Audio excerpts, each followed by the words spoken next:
Edmark's prominence in manufacturing kitchen and novelty products, and in live product demonstrations was bolstered with the founding of its multi-level marketing arm.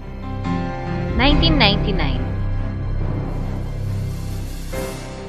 Incorporated in September 1999, Edmark Philippines aspired to help eliminate poverty in the country by offering retail opportunities with its ceramics products. This first product line is an innovation in microwave cooking and food storage.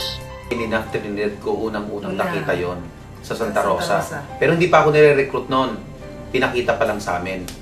At ang prinesent sa amin kasi puro mga ceramics lang ng panahon na yun eh. Ang talagang remarkable sa memory ko, yung cup and saucer. Kasi maliliit na tasa siya, kutsara, tapos may mga maliliit na plato. Ang mura ng halaga niya, less than 200 pesos eh. Isinyer ko agad sa misis ko yon. Sabi ko sa kanya, Len, merong napakagandang products. At yung product na to, naniniwala ako na talagang mag-click sa market. Always a Good Life Seminar was the first training event held by the company to foster peak performance among its earliest breed of distributors. It's a training seminar that it did help me discover myself that I have a lot of talent, and that talent helps me a lot to reach my goal. It's so outstanding. With that seminar, it opened my mind. It triggers my enthusiasm. It triggers also my interest to join fully this particular company. 2000. The success of its first year of operation was seen in the growing number of distributors and stockists all over the country. Grand business opportunity meetings were prevalent, as well as share an opportunity drive and monthly social nights. It was also during this time when the vision for Edmark City was born. Year 2000, Mr. Samlo, our chairman, inspired me about his vision of Edmark City. Every time he shared about his vision, he encouraged me more because he tells us that this Edmark City will be our legacy to our family, and his visions give me more courage to really pursue my business here in Edmark. Initially, honest to goodness, hindi kami ganun ako personally, hindi ako ganun interesado. But as we continuously doing and sharing about what it's all about, Edmark City, siyempre, nagkakaroon ng development. Ganun pala yun. Ito pala Edmark City, something very rare vision that you can see or you can hear from any company. I do believe that napansin ko kay Sir Sam, ano man ang sinasabi niya, talagang nagkakaroon ng realization. 2001. Edmark organized and hosted entrepreneur seminars and presented the first Zero to Hero recognition in Tacurong City to honor the top achievers in the Mindanao area. It also opened the first sales center in Caloocan City. 2002. Edmark Philippines started a new double bonus marketing plan, launched Bio Elixir and Ginseng Coffee, and sponsored the first Malaysian holiday. Airport pa lang, sinalubong na kami ng mga empleyado doon. Matutuwa ka kasi pagdating mo pa lang doon sa factory niya, lahat ng mga staff naka-shake hands sa'yo. Pinakita sa amin kung paano gawin yung mga ceramic. Yung limestone. Si house natin, no? Bago pa lang yung house niya that time. Lahat ng mga rooms pinakita sa amin. Doon pa lang kami, parang nagkaroon na rin ng vision kasi since visionary siya, kami rin yung mga unang mga leaders na nakarating doon. Nagkaroon na rin kami ng vision na someday magiging katulad din na kami.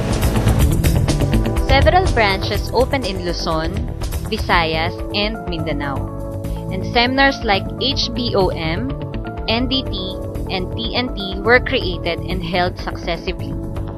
By the fourth quarter, Edmarkers had a glimpse of the Edmark University of Success in the first goal-setting seminar, conducted by no less than the chairman and CEO, Mr. Sam Low.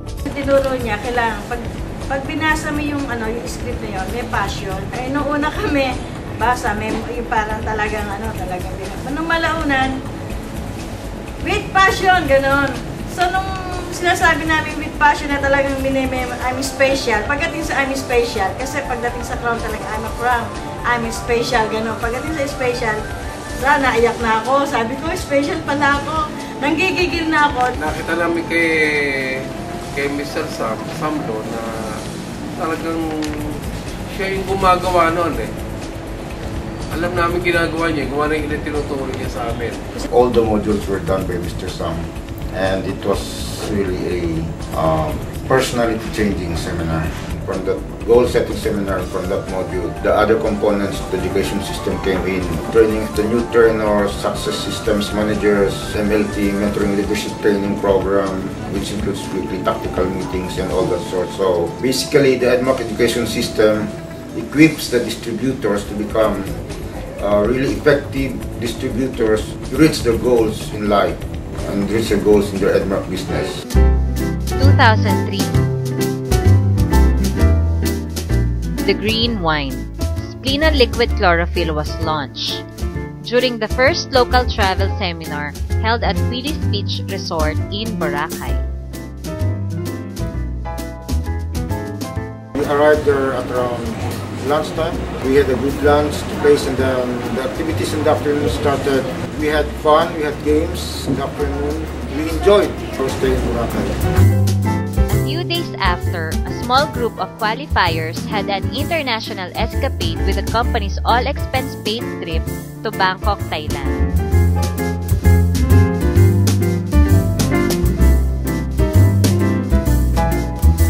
The first car fund was awarded to Mr. and Mrs. Lito Jim Pableo when he was still a Diamond manager. Mr. and Mrs. Anafo Trinidad was the first to become Crown managers, and they were honored in the first Crown Night held in Edmark's newly opened Grand Auditorium. Nakita ko yung pag-aasikaso ng company, kung paano kami i-award. Nakita ko si Mr. Sam, gano'n din si Mr. Wong.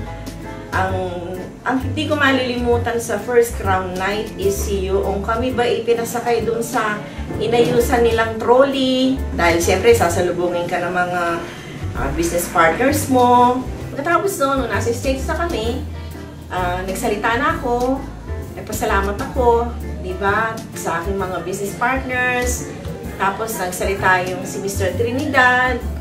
Tapos nagsalita si Blessing. After noon, binigyan na kami ng mga flowers ng aming mga business partners. Parang pagka-appreciate nila doon sa kami nga ang unang first crown. Kasiyahan namin, kasiyahan ng company, kasiyahan ng mga business partners dahil mayroong unang crown manager. By mid-2003, the company held its first leadership and team building camp in Subic City. That was very significant for me because I celebrated my golden birthday. I was on stage and everybody hugged me, and I felt that I was on top of the world at the time. So I made sure that I told myself I have to be a crown manager. Doon na gano'n yung mga lalaki nag-costume ng babae, yung mga babae nag-costume ng lalaki.